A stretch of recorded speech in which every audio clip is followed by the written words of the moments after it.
উদুলি মুদুলি কৰৈনী বাৰগয়া সমাজৰ হেজাৰী ফাওদা মন্দিৰ প্ৰাংগণ।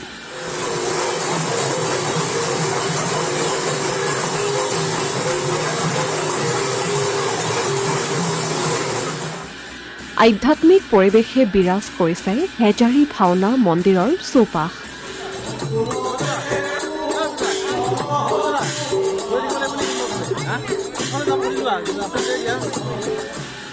কৰৈনী কলংপৰীয়া বাৰগয়া সমাজৰ দ্বাদশ হেজাৰী ভাওনা মহোৎসৱৰ আজি অন্তিমটো দিন।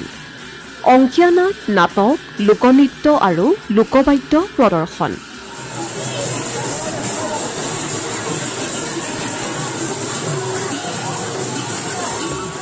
নগাঁও জিলাৰ কৰৈনী কলংপৰীয়া বাৰগয়া সমাজৰ দ্বাদশ হেজাৰী ভাওনা মহোৎসৱৰ দেওবাৰে অনুষ্ঠিত হয় অন্তিম দিনৰ কাৰ্যসূচী।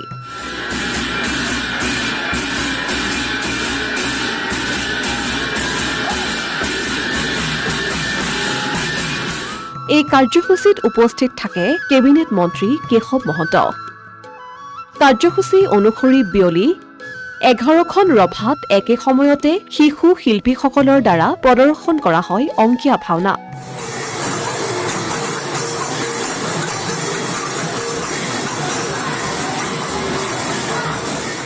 আধ্যাত্মিক আৰু উদুলি মুদুলি পৰিৱেশত মন্ত্ৰী কেশৱ মহন্তই উপভোগ কৰে অংকীয়া ভাওনা।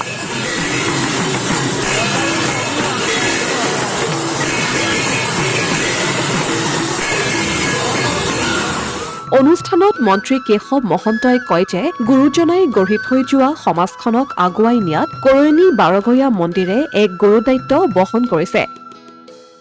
আমাৰ জাতীয় সংস্কৃতিক সুসংহতভাৱে আগুৱাই নিয়াৰ প্ৰয়াস কৰাটো এয়া নিঃসন্দেহে শুভ লক্ষণ। নৱপ্ৰজন্মক আধ্যাত্মিক দিশত আকৰ্ষিত কৰিবলৈ সক্ষম হৈছে বুলিও তেওঁ মন্তব্য কৰে।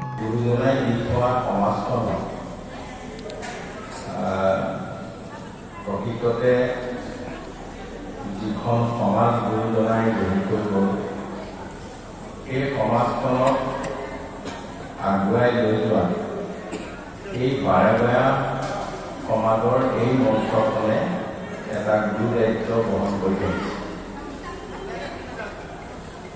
কাৰণ সুসংগঠিতভাৱে আমাৰ জাতীয় কৃষ্টি সংস্কৃতি এনেধৰণে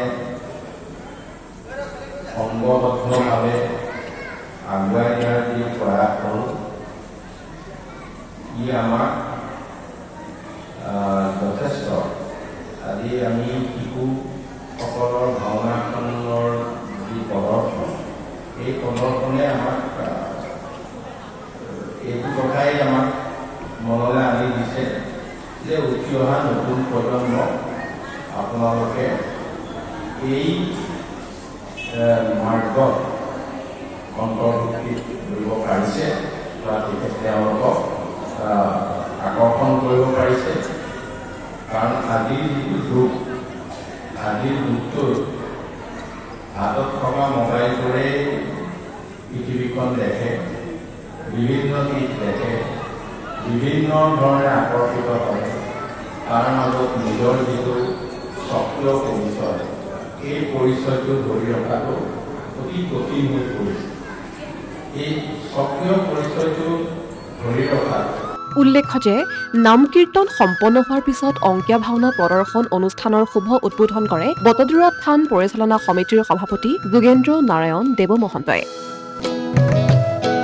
এই সন্দৰ্ভত তেওঁ কয় যে গুৰুজনাই 21 বছৰ বয়সত গয়া, পুৰী, মথুৰা, বৃন্দাবন আদি ভ্ৰমণ কৰি বটদ্ৰৱাত তীক্ষ্ণযাত্ৰা ভাওনা পাতিছিল। এই ভাওনাত তেওঁ নিজেই সূত্ৰধাৰৰ ভাও কৰিছিল। গুৰুজনাই তাল, খোল, নাগাৰা, দবা, আৰিয়া আদি দেৱবাদ্য উন্মোচন কৰিছিল।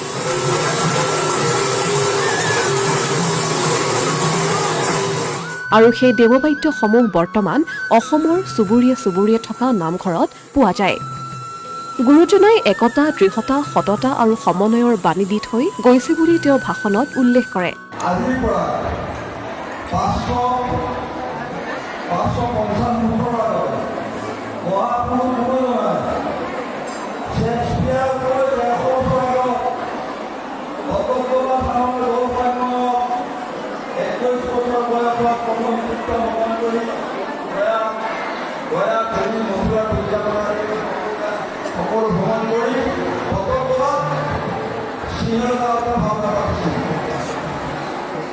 সিংহনাথ অংকন কৰি সপ্তময় পন্থৰ পত্ৰ দেখি গুৰুজনাই নিজে সুপ্ৰধানৰ ভাৱ লৈ পেলাই কুমাৰৰ সকলাই ফুল হেৰি কৰি ফুল বহাই কুমাৰৰ সকলাই ফুলৰ হেৰিৰে লগাই পেলাই এইদৰে গুৰুজনাই একতা দৃঢ়তা ভকত আৰু সমন্বয়ৰ সৈতে তেখেতে তাল ঢোল দবা নেগেৰা আদিয়া পৌকা আদি কৰি সকলো তাতে উন্মোচন কৰিছিল আৰু সেই তাল ঢোল দবা নেগেৰা সেই বস্তুবিলাক যুৱবাদ্যবিলাক এতিয়া অসমৰ ঘৰে ঘৰে মই ঘৰে ঘৰে কৈছোঁ চুবুৰীয়ে চুবুৰীয়ে নামঘৰ চলাই দিছিল আৰু সেই নামঘৰ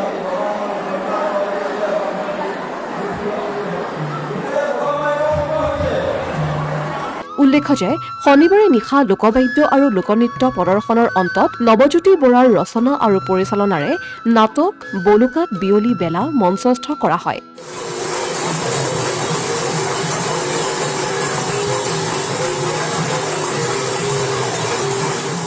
ইয়াৰ পিছতে অনুষ্ঠিত হয় সাংস্কৃতিক অনুষ্ঠান। উক্ত অনুষ্ঠান উদ্বোধন কৰে বিশিষ্ট নাট্যকাৰ দীপক বৰাই।